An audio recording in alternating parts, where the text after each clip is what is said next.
Good evening, Internet. Welcome back to another night of Talks About Horror Movies for probably far too long. I'm That's Aldous in the background. Tonight I'm going to be talking about Evil Dead Burn. This is the newest in the Evil Dead franchise. I haven't seen Sebastian Vaniček's other movie, Infested. Please let me know if that's a movie that I should see. I wanted to say that I think that it's really cool that the Evil Dead franchise has become kind of a springboard or a proving ground for new horror directors. Fede Alvarez directed Evil Dead 2013, and then he went on to direct Alien Romulus, which was the first movie that I kind of talked about on this channel. And then Lee Cronin directed Evil Dead Rise. And then he went on to direct Lee Cronin's The Mummy, which I talked about earlier this year. So it's really cool that the Evil Dead franchise is kind of like wrapping up what I've been doing for the past few years. Um, yeah. I would usually go through the introduction to this movie. That's kind of how I like to structure my movies. I go through the introduction, I go through the first act, and then I kind of give you guys the jumping off points. There's going to be spoilers after this. If you want to bail now, do that.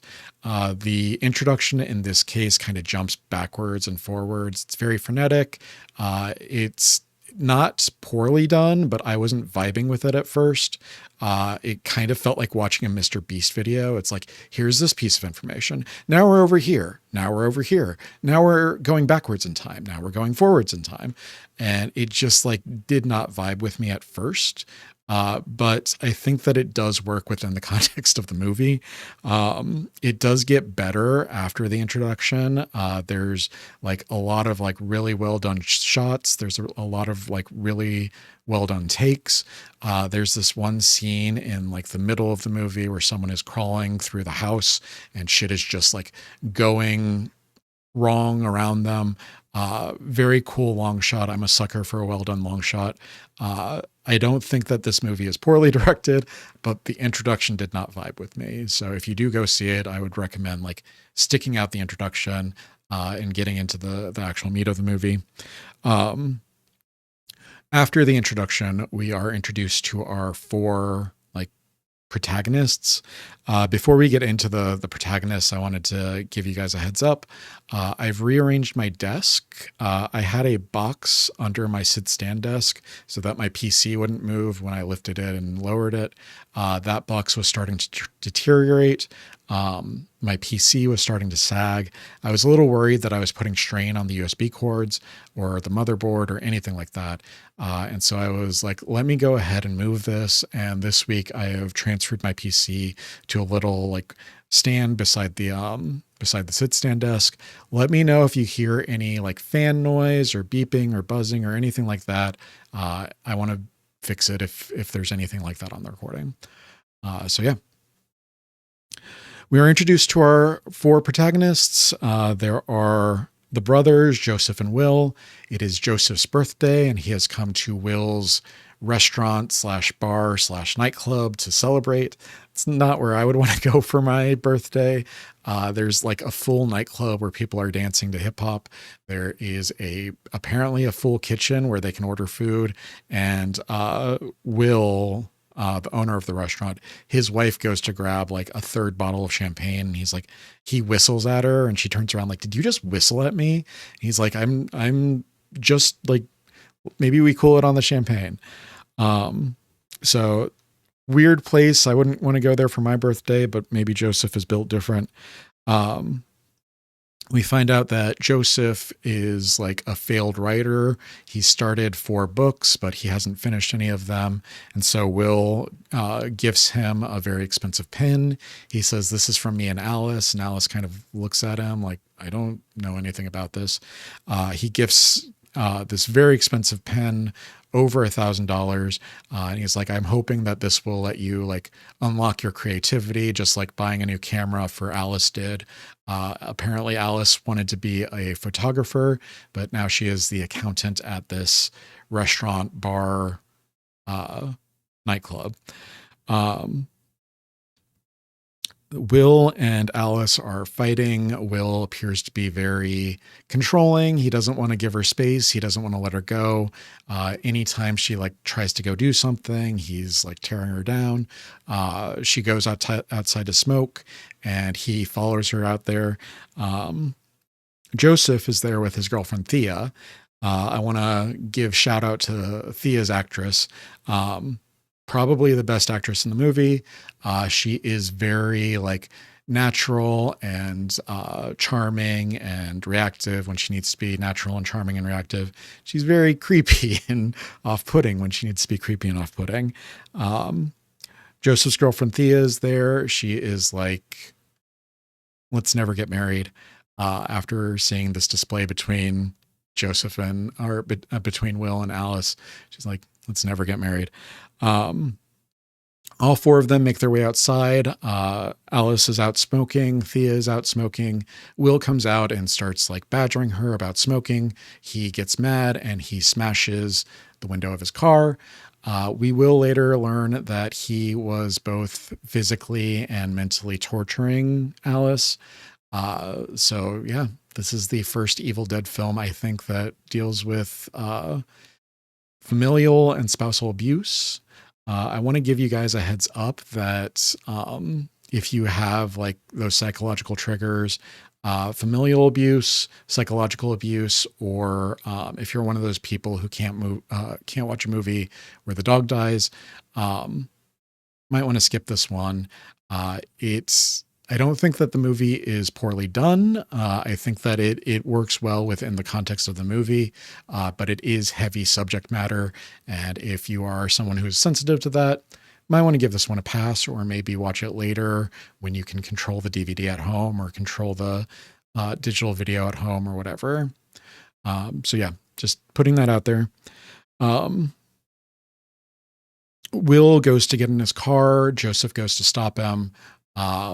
Joseph is like, you've been drinking. You can't operate a vehicle right now. Let's go back inside. Let's chill off. Let's chill out. Let's cool off. Will is like, let me in my fucking car. He goes around Joseph. He gets into the car and he drives off. This is kind of Joseph's personality throughout the film. He's not like amoral. He has a conscience. He knows what is right and what's not right. But when it comes time to act, doesn't really have it in him to act. Will is driving down the road. He is messing with the radio. He's not looking at the road. His window is broken. He's angry. He's trying to cool off, and he hits a deadite in the middle of the road, and that causes him to spin out and flip his car. He is trapped inside, hung upside down. The deadite is by the side of the car. She looks in at him. He thinks that he's just hit a woman, and he is probably going to get arrested. He's like, I'm going to call an ambulance. Don't worry. Like, don't give up. I'll get someone out here. You're going to be okay. And she is smiling. She's like, we finally found you and your family. And then the car bursts into flames. Evil Dead Burn. We are then taken forward in time to the day of the funeral. Alice is distraught. You can tell that her hair is a mess. She doesn't want to put on makeup. She goes to the funeral in a hoodie and sneakers. Thea sits her down in one of the cars and is like, let me put makeup on you. Let me make you look presentable. We'll like run a comb through your hair. She goes up to see Will and Joseph's mother, Susan. Susan looks down at the sneakers and is like, we're probably the same shoe size, right? Let me get you a proper pair of shoes. Edgar is the father of Joseph and Will. He has a dog named Max. Max is a very good dog. Alice goes to pet Max, and Edgar. Alice goes to pet Max, and Edgar whistles, and Max turns around and runs away from her and goes to heal. So now we know where Will got it from. I want to talk about Edgar for a little while. I think that he has some parallels with Jack Baker from Resident Evil Biohazard, which is cool. I don't think that he is like supposed to be Jack Baker, but there are some like really well done, like parallels when they're eating dinner later in the movie. And then after everything has gone to hell, there are a few like cinematic parallels, if you will.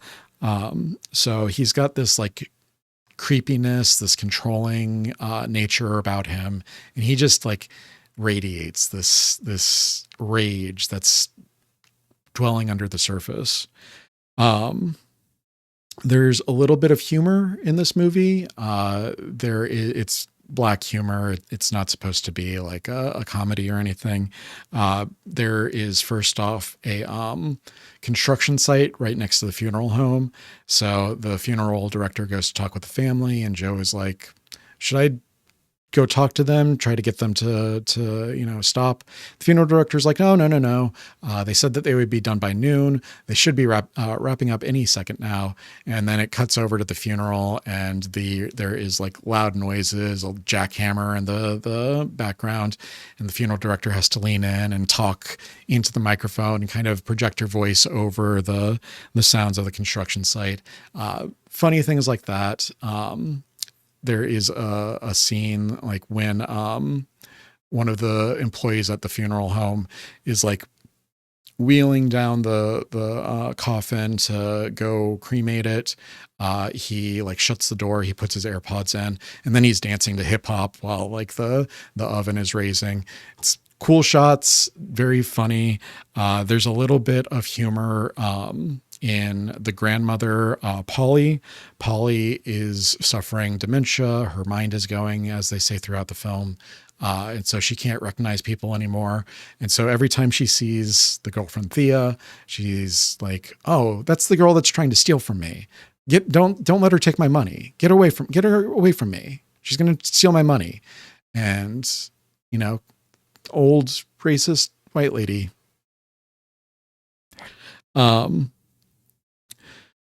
The funeral is kind of a disaster. Alice doesn't want to speak. She says she didn't prepare anything.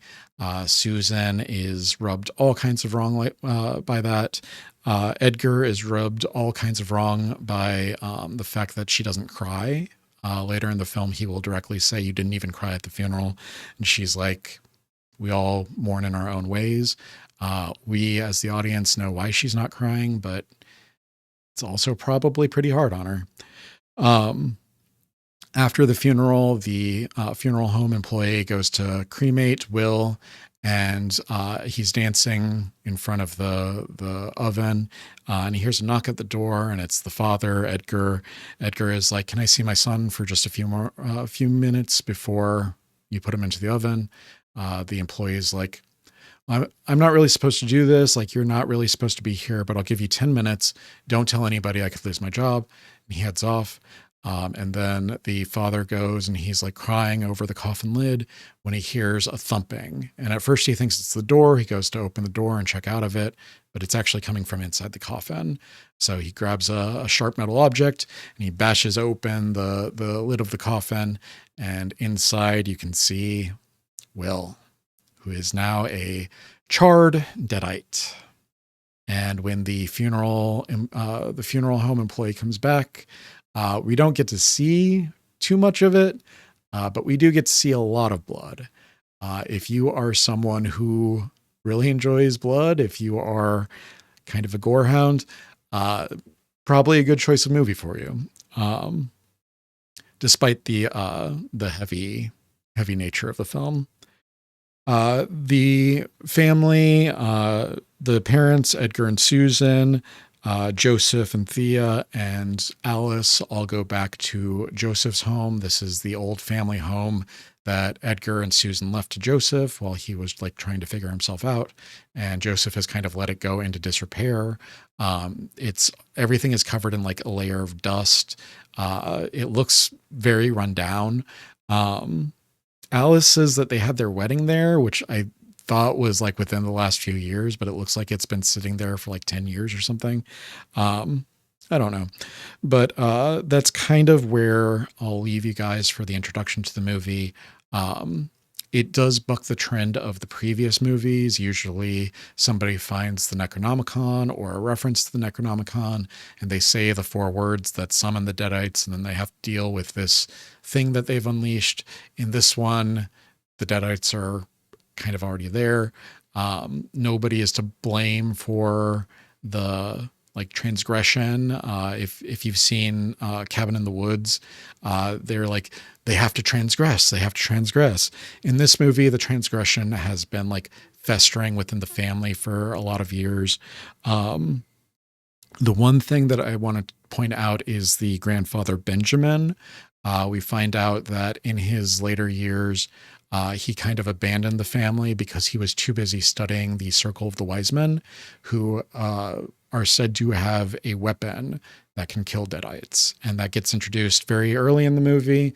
And then once we get back to the house, we kind of get to hear about it a little bit more. And so that's the setup for Evil Dead Burn. If that sounds at all interesting to you and you don't mind the heavy stuff, highly recommend going and seeing it. It's a lot of fun. I enjoyed it. I didn't really laugh at the humorous bits, but there were 2 guys behind me in the theater who were laughing their asses off. I might have just been not in the right headspace for it, or it didn't vibe with me. But I still enjoyed this movie a lot. Like I said earlier, once you get into the meat of the movie, there are a lot of really cool shots. There is the long shot that I talked about. There's an overhead crane shot. There are a lot of really well done scenes and shots and just a lot of thought putting into the visuals of how do we make this fun and interesting and scary. And I really appreciate the, especially once you get to the house, all of the thought put into how do we do this? There's a lot of really good gore. If you are a gore hound, this is probably a good movie for you. There is a lot of really cool practical effects. There's a lot of really gross moments. There's the Deadites are really cool. Yeah, I've got a lot of good things to say about this movie. I'm going to let you guys jump out if you don't want spoilers. Before you leave, tell me if you have seen Infested and if that is a movie that I should watch and maybe do a video on. Let me know if you have seen this movie and if you are what are your thoughts on it? Yeah. I'm going to let you go. Get out of here if you want to. I had that thing a few videos ago where I was like, do you guys want me to tell you if I'm drinking tea or cider or what? And then every time since then, I've just been drinking Gatorade or Gatorade Zero. So yeah, this movie gets very intense.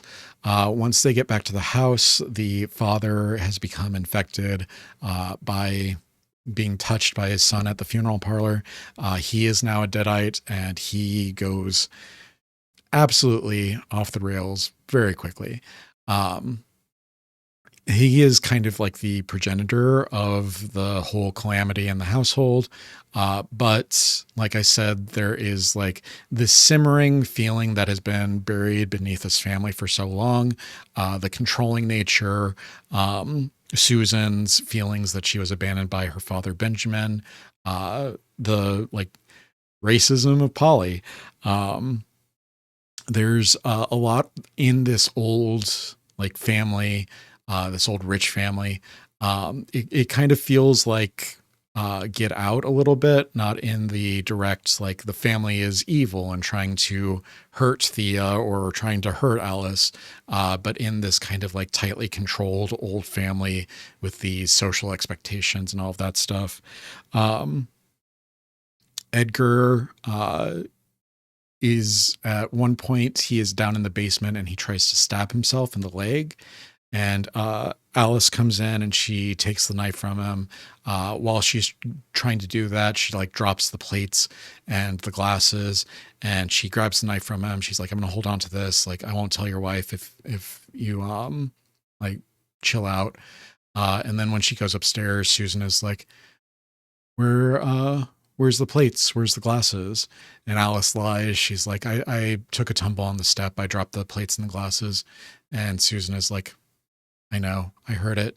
And it's like, well, why the fuck did you ask? You didn't come down to check on her. You didn't come to see if she had bashed her head in. Why are you even asking if you know what happened? And it's that kind of like controlling, like passive aggressive, like old family, that feeling of tenseness. Um, so there's a lot of that. It builds to kind of a climax at the dinner. The father is blaming Joseph for not stopping Will. Joseph is like, it's not my fault. He and Alice had a fight. Alice is like, don't blame me for this. Joseph's like, I'm not blaming you for this. I'm just trying to explain the situation. And the father is like trying to push Max away, and Max is trying to get some food from him. And there's this like really gross scene where he scoops some mashed potatoes into his mouth, and then the mashed potatoes just kind of drip from his mouth. And the dog is like sitting there whining for food. He wants some scraps. And the father grabs a fork and just starts stabbing the dog. It's like, oh, fuck. It's so bad. They think that he is like losing his mind. He smashes a wine bottle across Joseph's face, and then he falls backwards and hits his head. So they go to like take him to the hospital. And on the trip to the hospital, he like causes Thea to like run off the road, and then he starts attacking her with the car. There's a lot of like good shots within the car and outside of the car. But we are introduced to a gun that Joseph has before the funeral. Thea goes to reach into the glove box for something. I think it was a first aid kit or something. And Alice notices the gun, and she's like, "Since when do you have a gun?" And she's like, it's Joseph's gun. I think that he wants to feel like a badass." And Alice is like, "Joseph, a badass? Yeah, right." So when it comes time later in the film for him to use the gun, he has it in his hand. He is like pointing it at his father while his father is attacking his girlfriend, and he just can't bear to pull the trigger. It's like, ah. There's a great scene later in the film. Thea infects the grandmother Polly with this deadite, being a deadite somehow. It kind of operates as a like vampire rules in this movie.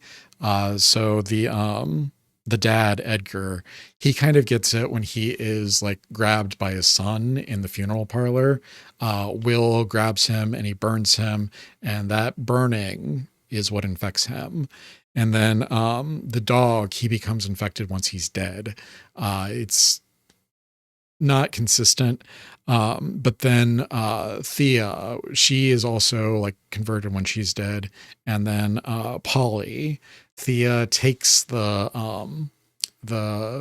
top of her dentures and she sucks on it. She's like, "This will fix you." And she puts it back in her mouth. And then later on, when Susan is putting Polly to bed, Polly is suddenly like very talkative and very there and no longer exhibiting the signs of dementia. And she just like stands straight up in bed with this cloth over her, like a classic ghost. Cool scene. And then she's trying to convince Susan to let her in, to let the deadites in.